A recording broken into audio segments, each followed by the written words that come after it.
भागलपुर में युवक ने 3 मंजिला इमारत से लगाई छलांग। भागलपुर के बरारी थाना क्षेत्र के सुरकीकल इलाके में सूरज कुमार ने 3 मंजिला इमारत से छलांग लगाकर कथित तौर पर आत्महत्या कर ली। घटना के समय वह नशे की हालत में बताया जा रहा है। मृतक के भाई ने एक महिला पर आरोप लगाते हुए निष्पक्ष जांच की मांग की। पुलिस ने शव को कब्जे में लेकर सभी पहलुओं से मामले की जाँच शुरू कर दी है। इसके पास में मेरा भाई रह रहा था, ठीक है। हम अपना भाई को बोल रहे थे कि भैया ओकरा पास तो नहीं जा। आई बार बार मेरा भैया को फोन कर करके बुला रहा था, ठीक है। और आज से नहीं है, 4-5 साल से, ठीक है, इसी के पास रह रहा है। घर में भी 1 टका पैसा नहीं दे रहा है सर, ठीक है। इसके बाद भी सब 700 रुपया मजदूरी कमाता है, ये शहर में काम करता है, ठीक है। और उसके बाद इस सब पैसा सब इसी को देता है, सब पैसा इसी को। आज हुआ क्या कि ये गया पहले घर, ठीक है, घर गया, हमसे पैसा मंगाई 100, ठीक है। बोला कि दे पैसा 100 में खाना खेबे, रात से खाना नहीं खाए, ठीक है। तो फिर हम बोले कि हो भैया पैसा अभी नहीं है, तो आवे तब घूरी घूरी का तब दे हम गाड़ी लेकर के निकल गए। देखे कि दादी के पास सुत गया, तो बस हम चल गए गाड़ी लेकर के चल गए। तो उसके बाद ही बोला कि बस हम गाड़ी लेकर के गए, तो सुनने में आया कि इतना देर में कि घर से निकल गया, तो बस ये फोन किया तो इसके पास आ गया। क्या संबंध है? हाँ, क्या कूद गया या फिर गिर गया? वही तो सर बोल रहा है कि गिर गया ऊपर से। क्या संबंध है? क्या अब पता नहीं। क्या नाम है तुम्हारा? सूरज नाम है। घर कहाँ पड़ता है? घर तो ये नहीं पड़ता है, सुरकीकल भट्टा काली स्थान। सुल्तानगंज स्टेशन की तैयारियों का डीआरएम ने लिया जायजा। भागलपुर के सुल्तानगंज रेलवे स्टेशन पर आगामी श्रावणी मेला की तैयारियों का मालदा मंडल के डीआरएम मनीष कुमार गुप्ता ने निरीक्षण किया। उन्होंने साफ सफाई, सुरक्षा, स्वास्थ्य और कांवड़ियों की सुविधाओं की समीक्षा करते हुए 15 जुलाई तक सभी तैयारियां पूरी करने के निर्देश दिए। साथ ही विशेष ट्रेनों के संचालन और श्रद्धालुओं के लिए बेहतर व्यवस्थाओं का भरोसा दिया। की व्यवस्था की जाएगी जिससे कि लोग अननेसेसरीली ट्रैक जो है नीचे से क्रॉस ना करें, एफओबी को क्रॉस करें। साथ ही एडिशनल सीसीटीवी कैमरे हम लोग इसमें लगाएंगे, जिससे कि कहीं कोई समस्या या कोई भीड़ की स्थिति उत्पन्न होती है तो तुरंत उसको हम लोग जो है कंट्रोल में ला सकते हैं।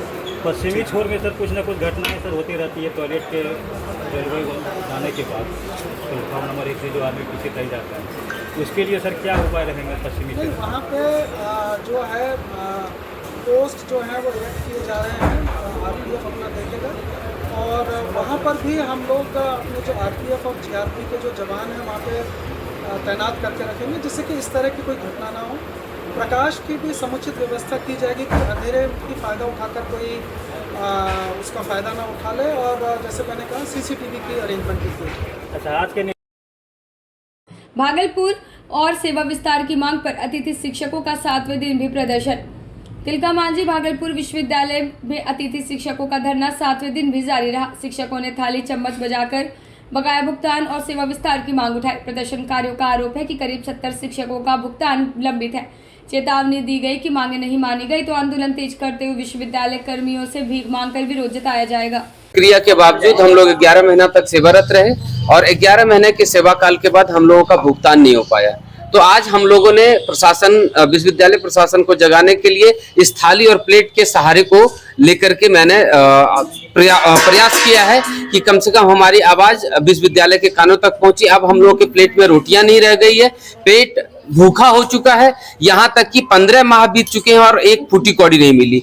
इस तरह से जिस तरह से एक छोटे बच्चे अपने माँ से अपने पेट के लिए रोटी मांगते हैं, थोड़ा सा वो परेशान होकर के जगाने का प्रयास करते हैं। आज मैं विश्वविद्यालय प्रशासन से ये आग्रह करता हूं कि हमारे 11 माह का वेतन जल्द से जल्द रिलीज किया जाए और हमारे ऊपर जो कार्रवाई की गई है उस कार्रवाई को वापस लिया जाए। मुख्य मांगे क्या है? हमारी मुख्य मांगे हैं कि हमारा जो कैंसिलेशन किया गया है वो वापस कर लिया जाए अविलंब। दूसरा कि हमें 11 माह के वेतन को तुरंत दिया जाए, जिससे कि हमारे जो बाल बच्चे हैं, हमारे जो पारिवारिक स्थिति है वो बहुत ही दयनीय हो गई है और अब हम लोग कुछ भी भागलपुर में मंत्री डॉक्टर प्रमोद चंद्रवंशी का भाजपा कार्यकर्ताओं ने किया भव्य स्वागत। बिहार सरकार के खनन एवं भूतत्व तथा कला एवं संस्कृति मंत्री डॉक्टर प्रमोद चंद्रवंशी के भागलपुर पहुंचने पर भाजपा कार्यकर्ताओं रेलवे स्टेशन पर भव्य स्वागत किया। मीडिया से बातचीत में मंत्री ने कहा कि वे आपातकाल के 50 वर्ष पूरे होने पर आयोजित संगोष्ठी में शामिल होने आए हैं और नई पीढ़ी को आपातकाल के इतिहास में अवगत कराना चाहते हैं। इस दौरान विधायक रोहित पांडे, जिला अध्यक्ष संतोष शाह सहित बड़ी संख्या में कार्यकर्ता मौजूद रहे।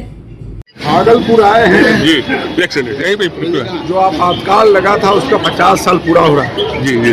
और यहाँ से भी इस समय काफी लोगों ने आपातकाल के विरोध में आंदोलन में भाग लिए थे। तो आज की नई युवा पीढ़ी को आपातकाल क्या था, उसकी क्या कांग्रेस के द्वारा जो इमरजेंसी लगाया था उस समय कितनी लोगों की यातनाएं दी गई थी और संविधान का क्या बुरा हाल इन्होंने कर दिया था, उसी पर एक संगोष्ठी में भाग लिया। भागलपुर में महिला ने पड़ोसियों पर मारपीट और लूट का लगाया आरोप। भागलपुर के ललमटिया थाना क्षेत्र की रहने वाली कल्पना कुमारी ने पड़ोस के कुछ लोगों पर घर में घुसकर मारपीट, तोड़फोड़ और बेटे के गले से सोने की चेन छीनने का आरोप लगाया। पीड़िता का कहना है कि आरोपियों ने परिवार को जान से मारने की धमकी भी दी। पुलिस ने आवेदन लेकर मामले की जांच शुरू कर दी है। स्टाफ काम कर रहा था सर, सोनू डीजे के माँ है हम, मेरा स्टाफ काम कर रहा था। इसका हस्बैंड, ये अपना मशेरा भाई, इसका अंशु से बुलाया कि आओ यहाँ। आने के साथ इसका पति, ये लोग सब मिल के पूरा मारा, पूरा मारा और मारने का धमकी दिया। इसकी सासू माँ धमकी दी कि ना अगर कोई आएगा किसी घुसने नहीं जाएगा। इसका पति घुसा था। पति, हाँ, इसका घर पति, हाँ, इसका पति सुमन कुमार, इसका पति मिल के मारा। और उसके बाद पूरा मिल के अकेले था, बीच में ऐसे ऐसे कपड़ा उठा के मारा। ऐसा। क्या नाम हुआ आपका? पूनम देवी। घर का नसरत खानी। और भागलपुर विश्वविद्यालय में एबीवीपी का अनोखा विरोध। विश्वविद्यालय में शैक्षणिक अराजकता और भ्रष्टाचार के आरोप को लेकर अखिल भारतीय विद्यार्थी परिषद के कार्यकर्ताओं ने कुलपति से मिलने का प्रयास किया। लगातार उपेक्षा और कार्रवाई नहीं होने के विरोध में परिषद के कुलपति को चूड़ियां भेंट कर प्रदर्शन किया। कुणाल पांडे और हैप्पी आनंद ने कहा कि छात्रों के हित में आंदोलन आगे भी जारी रहेगा। विश्वविद्यालय में व्याप्त शैक्षणिक अराजकता, भ्रष्टाचार है, लेकिन उसके तरफ कुलपति का ध्यान नहीं जाता है। आज कुलपति को ध्यान आकर्षित करने के लिए ऐसे जो कुलपति हैं, जो कि जिसको छात्र हित से मतलब नहीं है, वो जो विश्वविद्यालय में एक भी दिन आते नहीं हैं, रात के अंधियारी रात में आते हैं और सुबह के उजाले में जो है 4 बजे तक चले जाते हैं, वैसे कुलपति के लिए आज हम लोगों ने जो है चूड़ी भेंट करने का कार्य किया। इनको बताया है कि अगर आप शैक्षणिक कार्य नहीं कर सकते हैं, छात्रों के हितों की बात नहीं कर सकते हैं, तो आप चूड़ी पहनकर अपने घर पर बैठने का कार्य करें, यहाँ से इस्तीफा देकर चले जाएं। कुणाल पांडे, प्रदेश सह मंत्री, एबीवीपी। अमरपुर में शॉर्ट सर्किट से भीषण आग। अमरपुर नगर पंचायत के डुमरामा वार्ड नंबर 4 महादलित टोला में बुधवार देर रात बिजली के शॉर्ट सर्किट से एक घर में भीषण आग लग गई। आग की चपेट में आकर 4 बकरियां, 1 मेमना, गैस सिलेंडर, 20,000 रुपये नगद, कपड़े, बर्तन और अनाज समेत लाखों की संपत्ति जलकर राख हो गए। पीड़ित त्रिवेणी मंडल ने अंचल अधिकारी को आवेदन देकर आपदा राहत के तहत मुआवजे की मांग की।